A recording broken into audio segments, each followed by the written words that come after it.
नमस्कार, आप देख रहे हैं मिरर मीडिया। मैं हूं आपके साथ चंद्रा सिंह। स्वागत है आपका जोहार झारखंड में। चलिए रुक करते हैं सुर्खियों पर।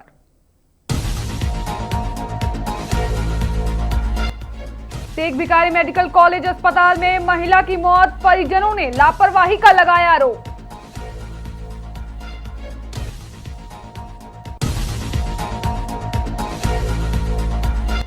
बोकारो में प्रेम प्रसंग से जुड़े हत्या के एक मामले में कोर्ट ने आरोपी को दी उम्र कैद की सजा।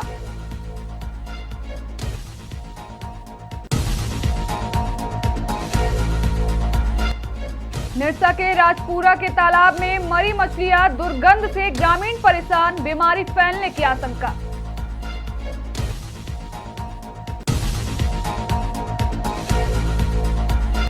कॉलेज में एलएलएम की पढ़ाई शुरू करने की मांग, छात्रों ने खून से लिखा मांग पत्र।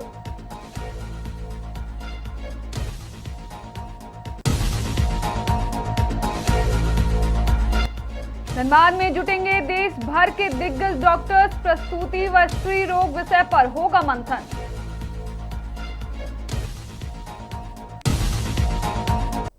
अब खबरें विस्तार से। हजारीबाग स्थित शेख भिखारी मेडिकल कॉलेज अस्पताल में लापरवाही का मामला सामने आया है, जिसमें एक महिला की मौत हो गई। जानकारी के अनुसार उत्तरी शिवपुरी निवासी सरिता कुमारी थैलेसीमिया से पीड़ित थी और उन्हें नियमित रूप से रक्त चढ़ाने की आवश्यकता थी। वे अपने पति और 8 वर्षीय बेटी के साथ इलाज के लिए अस्पताल पहुंची थी। डॉक्टर द्वारा जांच के बाद उन्हें भर्ती किया गया। बताया जा रहा है कि इलाज के दौरान उन्हें ऑक्सीजन की कमी महसूस हो रही थी। परिजनों का आरोप है कि उन्होंने कई बार मौजूद नर्सों और वार्ड बॉय से ऑक्सीजन उपलब्ध कराने का आग्रह किया, लेकिन समय पर सहायता नहीं मिली।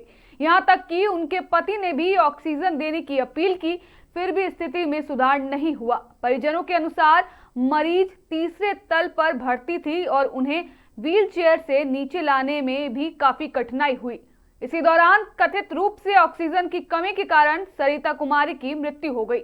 मृतका के पति ने अस्पताल प्रबंधन पर लापरवाही का आरोप लगाते हुए संबंधित नर्सों और मेडिकल स्टाफ पर कार्रवाई की मांग की है। उन्होंने स्वास्थ्य विभाग से मामले की जांच कर उचित कदम उठाने और भविष्य में ऐसी घटनाओं को पुनरावृत्ति रोकने की अपील की। लापरवाही हो गया। इन लोग ऑक्सीजन खोज रही थी, ऑक्सीजन नहीं दिया इन लोग। 3rd फ्लोर में भर्ती थी महिला वार्ड में। ऑक्सीजन की कमी थी, थैलेसीमिया पेशेंट है, इसको ऑक्सीजन की कमी थी। ऑक्सीजन मांग रही थी, खुद ऑक्सीजन नर्स को बोली कि दीदी हमको दीजिए ऑक्सीजन। वो पल्स भी चेक की, उसके बाद बोली कि नहीं पल्स आया, सारा कुछ ठीक है, ऑक्सीजन की जरूरत नहीं है। जब पेशेंट मांग रही है ऑक्सीजन तो उसको देना चाहिए। ऑक्सीजन नहीं दिया, हम भी बोले 3-4 बार तो ऑक्सीजन दीजिए, नहीं दिया उन लोग ऑक्सीजन समय पे, दिया ही नहीं ऑक्सीजन। उसके बाद इसको एक्सरे करवाना था, वहाँ लेके मैं इसको आया अपने खुद व्हील चेयर से, न कोई यहाँ सपोर्टिंग स्टाफ है न कुछ, और 3 तल्ला से हम कुछ खुद ही व्हील चेयर से लेकर आए। व्हील चेयर यहाँ पर पड़ा हुआ अभी लेकर वहाँ पर गए। इनको कुछ नहीं हुआ था, इनको ब्लड चढ़ाना था, केवल ब्लड ट्रांसफ्यूजन करना था, बस कुछ करना नहीं था। आज ही भर्ती किए थे 11 साढ़े 11 बजे। नहीं प्रॉब्लम कुछ नहीं था, केवल ब्लड चढ़ाना था। नहीं प्रेगनेंसी नहीं है, थैलेसीमिया पेशेंट है। हाँ थैलेसीमिया पेशेंट है, प्रेगनेंसी नहीं है, थैलेसीमिया पेशेंट है। हजारीबाग सदर अस्पताल तो विवादों में रहा है, लेकिन ये घोर लापरवाही है। ये बहुत बड़ा जांच का विषय है। ये पूरा हजारीबाग सदर अस्पताल प्रबंधक का लापरवाही है। और ड्यूटी में जो थे डॉक्टर नर्स ये लोग हैं, इन लोग को सस्पेंड तत्काल करना होगा। और ये सुपरिटेंडेंट साहब का जो नया आए हैं उनका भी बहुत बड़ा लापरवाही है, वो भी सुधार करे, नहीं तो हम लोग माननीय मंत्री इरफान अंसारी के संज्ञान में देंगे कि यहाँ जो भी पदाधिकारी हैं सब घोर लापरवाह किए हुए हैं। ये जो भी इसका दोषी है उसके पर उचित कार्रवाई के, जो भी उचित संगत कार्रवाई वो किया जाएगा उसको। आपने बात किया क्या मालूम चला बात? कुछ लापरवाही तो हुआ है यहाँ के स्टाफ से, जो भी नर्स सिस्टर थी या नर्स थी जो लापरवाही की ऑक्सीजन नहीं दी, मांगने के बावजूद नहीं ऑक्सीजन दी, जिसके कारण इससे घटना घटा है। आगे ऐसा फिर से पुनरावृत्ति नहीं हो, उस पर ध्यान रखा जाएगा। यदि दोषी है उस पर तो कार्रवाई की। धनबाद के निरसा में भीषण गर्मी को देखते हुए अखिल भारतीय मारवाड़ी महिला समिति मैथन शाखा की ओर से राहगीरों के बीच शरबत का वितरण किया गया। इस दौरान समिति की दर्जनों महिला सदस्यों ने आने जाने वाले सभी राहगीरों को यह सेवा प्रदान की। संस्था की सदस्य बरखा केडिया ने बताया कि गर्मी को देखते हुए समिति द्वारा राहगीरों को गुड़, चना, सत्तू, आम जूस एवं शीतल पेयजल वितरित किया गया। उन्होंने कहा कि संस्था निरंतर समाज सेवा की भावना से क्षेत्र में कार्य कर रही है। इसके अलावा बच्चों के लिए चित्रकला प्रतियोगिता एवं खेल कूद जैसे कई आयोजन भी कराए जाते हैं। बड़ी महिला समिति माइथन शाखा की तरफ से हम सभी महिलाओं ने गर्मी को देखते हुए आम का पानी, सत्तू का पानी, गुड़, चना लोगों को सेवा देने का कार्यक्रम है और साथ में बच्चों को भी ड्राइंग कंपटीशन वगैरह हम लोग करवा रहे हैं। समर कैंप का भी आयोजन किया गया है। क्या उद्देश्य है इसका? इसका उद्देश्य यही है कि समाज सेवा से हम लोग जुड़े हुए हैं और लोगों की सेवा करना ही हमारा उद्देश्य है। माइथन शाखा से हम लोग हैं, सेवा के लिए हम लोग जुड़े हुए हैं। जो हो सकता है हम लोग अच्छी से अच्छी सेवा देना चाहते हैं और अभी भीषण गर्मी को देखते हुए हम लोग आम पानी, सत्तू पानी, चना, गुड़ का वितरण कर रहे हैं। बोकारो की अदालत ने प्रेम प्रसंग से जुड़ी हत्या के एक मामले में आरोपी को दोषी करार देते हुए उम्र कैद की सजा सुनाई है।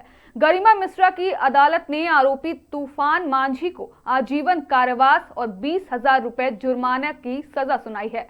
जानकारी के अनुसार पिंडरा जोरा थाना क्षेत्र के लेदा गांव निवासी तूफान मांझी का गांव की ही एक युवती के साथ प्रेम संबंध था। इसी बीच युवती की शादी कहीं और तय हो गई। शादी तय होने के बाद आरोपी युवती के होने वाले पति को धमकी देकर शादी नहीं करने का दबाव बना रहा था, लेकिन युवक शादी के लिए तैयार हो गया। वहीं 30 सितंबर 2020 को आरोपी ने युवती को अपने घर बुलाया। इसके बाद युवती के मोबाइल फोन से वीडियो कॉल कर उसके मंगेतर को युवती के साथ छेड़खानी करते हुए दिखाया। घटना के बाद युवती अचानक लापता हो गई। 3 अक्टूबर 2020 को आरोपी के घर के सामने स्थित कुएं से युवती का शव बरामद किया गया था। आजीवन कारावास तथा 20,000 रुपये जुर्माना अन्य धाराओं में भी सजा दी गई है। तूफान मांझी अपने गांव के ही एक लड़की को अपने प्रेम जाल में फंसा लिया था और वो उस लड़की की शादी तय हुई। शादी तय होने के बाद उसके होने वाले पति को यह तूफान मांझी फ़ोन करके उसे धमकी देता था कि तुम शादी न करो, लेकिन उसका होने वाला पति शादी करने को तैयार था। जब वो नहीं माना तो दिनांक 30 सितंबर 2024 की रात्रि में तूफान मांझी फ़ोन कर पीड़िता को अपने घर बुलाया और उसने पीड़िता के मोबाइल फ़ोन से ही वीडियो कॉल कर उसके होने वाले पति को किया और वीडियो कॉल करते हुए उसने पीड़िता के साथ छेड़खानी किया। छेड़खानी के उस वक्त पीड़िता रो रही थी। बाद में उसने वीडियो कॉल को डिस्कनेक्ट किया। फिर लड़की का कुछ पता नहीं चला। उसके घर वाले बहुत सी खोजबीन किए लेकिन कोई पता नहीं चल पाया। बाद में उसके होने वाले पति ने भी इस घटना के बारे में उसके घर वालों को बताया और दिनांक 3 अक्टूबर 2024 की दिन में यह गांव में अफवाह फैला कि एक लाश बरामद हुआ है तूफान मांझी के घर के सामने, जो कि हरिराम मांझी का कुआं। निरसा के राजपुरा के 16 आना तालाब में पिछले करीब 10 दिनों से तालाबों में मछलियां मरी रही हैं। दुर्गंध के कारण आसपास के ग्रामीणों का जीना मुश्किल हो गया है और लोगों में बीमारी फैलने की आशंका भी बढ़ गई है। वहीं ग्रामीणों ने बताया कि तालाब में स्थानीय निवासी सुमित चटर्जी द्वारा मछली पालन किया जाता है। लगभग 10 दिन पहले तालाब में मछलियां मरनी शुरू हुई थी, लेकिन अब तक मृत मछलियों को तालाब से बाहर नहीं निकाला गया है। ग्रामीणों का आरोप है कि इस संबंध में कई बार सुमित चटर्जी से आग्रह किया गया, बावजूद इसके सफाई की दिशा में कोई ठोस पहल नहीं की गई। ग्रामीणों का कहना है कि लगातार सड़ रही मछलियों के कारण दुर्गंध दिन प्रतिदिन बढ़ती जा रही है। यदि जल्द ही तालाब की सफाई नहीं कराई गई तो महामारी जैसी स्थिति उत्पन्न हो सकती है। तालाब तो सार्वजनिक है, मगर इसमें मछली पालन कर रहा है सुमित चटर्जी और मछली दिन ब दिन मरते जा रहा है और वो कुछ ध्यान नहीं दे रहा। थोड़ा भी तालाब में ध्यान नहीं है, बोलने से भी वो सुनता नहीं है और पूरा गंद आ रहा है। गांव वाला पूरा परेशान है। इसमें डायरिया होने का आशंका है। कब से ये समस्या है? ये आज मोटा मोटी 10 दिन से ऐसे ही चल रहा है। बोलने से भी सुन नहीं रहा। हम लोग का गांव वाला का कहना है जो पानी तो निकाल दो और उसके बाद तुम अपना मछली फिर छोड़ दो, मगर फिर भी वो सुनता नहीं। मुझे यहाँ तकलीफ होता, पानी जो दूषित हो गया इसी के कारण से। देखिए जानवर का पानी पीने के बाद जानवर मर सकता है, आदमी अगर नहाने के बाद बदबू गया उसको बीमारी तो होने शुरू हो गया, सुन लीजिए, माने कोई इसमें डर नहीं। यही से भी बदबू, इतना खराब बदबू है जी, बहुत कुछ हो सकता है। तो इस तालाब में आप लोग स्नान भी करते हैं? हाँ, तो कहाँ जाएगा, हम लोग को कोई तालाब थोड़ी, हम लोग नजदीक का तालाब है, बहुत पुराना तालाब, हम लोग जुग जुग का तालाब है, आज का थोड़े। धनबाद में LLM की पढ़ाई शुरू कराने और धनबाद लॉ कॉलेज को सरकारी कॉलेज घोषित करने की मांग को लेकर आइसा छात्र संगठन ने आज वाइस चांसलर कार्यालय के बाहर धरने पर बैठ गए। छात्रों ने अपनी मांगों को लेकर खून से लिखा मांग पत्र भी वाइस चांसलर के नाम सौंपा। छात्रों का कहना है कि लॉ कॉलेज में LLM कोर्स शुरू करने की प्रक्रिया काफी समय से लंबित है, जबकि इसे एकेडमिक काउंसलिंग और सिंडिकेट से मंजूरी मिल चुकी है। छात्रों ने बताया कि अब एफिलिएशन कमेटी के निरीक्षण और अंतिम प्रक्रिया का इंतजार है। उन्होंने यह भी मांग उठाई कि धनबाद लॉ कॉलेज को सरकारी कॉलेज घोषित किया जाए और छात्रों को समय पर स्कॉलरशिप उपलब्ध कराई जाए।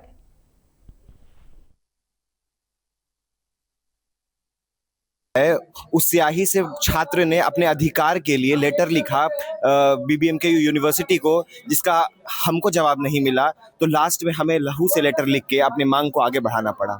छात्र का यह अधिकार, उसका एजुकेशन का अधिकार है, लेकिन उसका अधिकार हनन हो रहा है। लाइब्रेरी का हाल आप जान रहे हैं, सरकारी व्यवस्था का हाल जान रहे हैं। लॉ के छात्रों के साथ इतनी जाति हो रही है, तो बाकी जो प्रोसेस के छात्रों, देखिए जाति छात्र सिर्फ लॉ के छात्रों के साथ नहीं हो रही है, जाति पूरे जिले में सारे कॉलेजों में हो रही है, लेकिन सारे कॉलेजों में छात्र सक्षम नहीं है। उनको डराया जाता है, उनको धमकाया जाता है, कि दबाया जाता है कि वो आगे ना जाएं, वो अपनी बातें ना आगे लेके जाएं, उनको डर है कि ये प्रक्रिया में है, अड़चन कहीं नहीं है। विश्वविद्यालय के द्वारा ये मांगा गया था और इस हमने प्रपोजल दे दिया है। विश्वविद्यालय उसमें जहाँ से मुझे जानकारी प्राप्त हुई कि बोर्ड ऑफ स्टडीज बनानी है और एकेडमिक काउंसिल से पास करके एप्लीकेशन वगैरह सारे हो जाएंगे, प्रोसेस में है। तो जैसे ही प्रोसेस पूरा हो जाता है, उम्मीद हम कर रहे हैं कि 27 के जो सेशन है वहाँ से LLM की पढ़ाई हमारे कॉलेज में शुरू हो जाएगी। 27 महीने का अल्टीमेटम लोग मांग रहे हैं। अभी तो प्रक्रिया है, ये लोग बता रहे हैं कि ये 3 से 4 महीना लगेगा ये सारे चीज। अच्छा, कुछ छात्र आरोप लगा रहे हैं कि जो कर्मी है वहाँ के, उनका बिहेवियर सही नहीं है। ये जानकारी में आया है, जिसको कि हम जीबी में रखेंगे, जीबी पर रखेंगे और जीबी से ही। धनबाद में देश भर के दिग्गज डॉक्टरों का जुटान होने जा रहा है। दरअसल Dhanbad society of obstetrics and gynaecology इस वर्ष स्वर्ण जयंती वर्ष मना रहा है।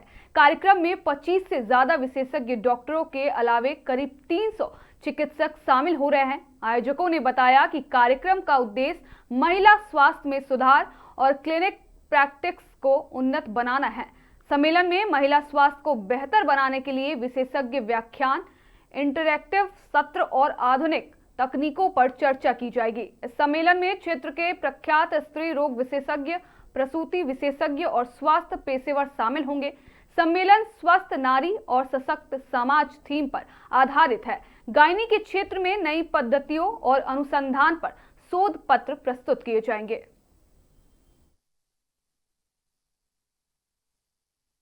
16 तारीख की सुबह 9 बजे से वर्कशॉप का शेड्यूल है, जो कि PPH यानी पोस्टपार्टम हेमरेज, जिसमें महिला को डिलीवरी के बाद ब्लीडिंग होती है और अगर ब्लीडिंग एक्स्ट्रा हो जाए, ज्यादा हो जाए और सही समय पे इलाज ना हो तो वो मृत्यु को प्राप्त हो जाती है। स्पेशली जो इंटीरियर एरियाज होते हैं, वहाँ की महिलाएं हमेशा सही जगह पहुंचने में टाइम लगा देती है। हालांकि हमारे झारखंड में मृत्यु दर काफी कम है compare to all over states of India, that is only 54। और हमारा टारगेट जो हमारा सरकार ने सेट किया है वो 70 है by 2030। So we have already pass that target.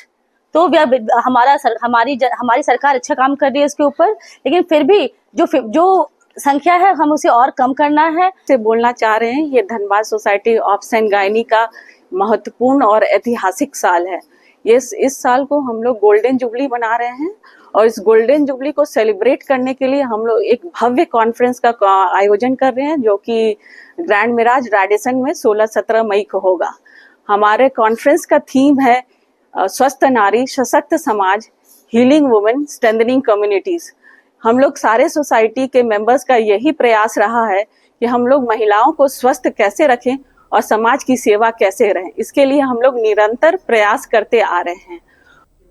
Chirkunda नगर परिषद चुनावों में अपने शानदार प्रदर्शन और जनसंपर्क से चर्चा में रही महिला अध्यक्ष प्रत्याशी शाहीन परवीन गुरुवार को अपने दर्जनों समर्थकों के साथ भाकपा माले में शामिल हो गई। बता दें कि चिरकुंडा थाना के समीप सब्जी बाजार मैदान में कार्यक्रम का आयोजन किया गया। इस मौके पर निरसा विधायक अरूप चटर्जी ने पार्टी का पट्टा पहनाकर एवं झंडा देकर शाहीन परवीन और उनके समर्थकों का स्वागत किया। मौके पर विधायक अरूप चटर्जी ने कहा, आज गौरव का दिन है। चिरकुंडा की चर्चित शिक्षिका शाहीन परवीन ने हमारी पार्टी भाकपा माले का दामन थामा है, इससे संगठन और मजबूत होगा।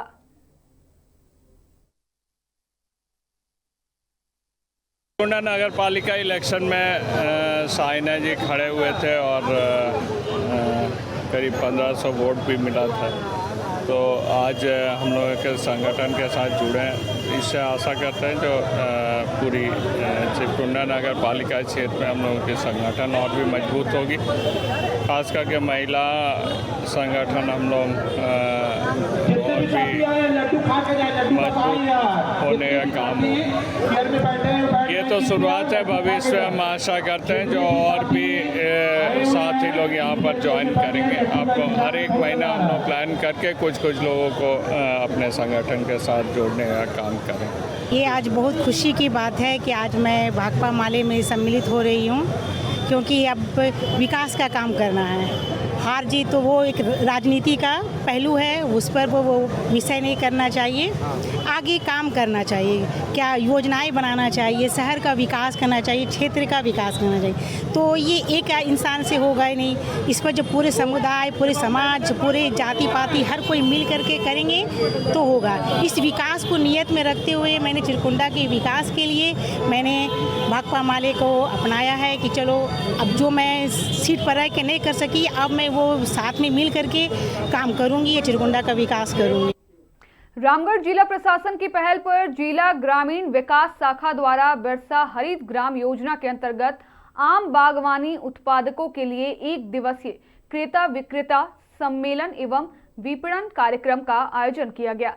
इस सम्मेलन का मुख्य उद्देश्य जिले के सुदूर क्षेत्रों में आम की बागवानी कर रहे किसानों को सीधे बाजार उपलब्ध कराना और किसानों की आय में वृद्धि करना है। जिले के विभिन्न सुदूर क्षेत्रों से आए आम उत्पादक किसानों के लिए यह कार्यक्रम उम्मीद की एक नई किरण लेकर आया है। इस सम्मेलन का मुख्य उद्देश्य किसानों को सीधे बड़े खरीदारों और बाजार से जोड़ना है। कार्यक्रम के दौरान उपायुक्त ने स्वयं किसानों के साथ संवाद किया और उनके द्वारा उपजाए गए आमों की गुणवत्ता की सराहना की। कार्यक्रम में जिला विकास अभिकरण के पदाधिकारी, जिला उद्यान पदाधिकारी, विभिन्न प्रखंडों के प्रखंड विकास पदाधिकारी मौजूद रहे।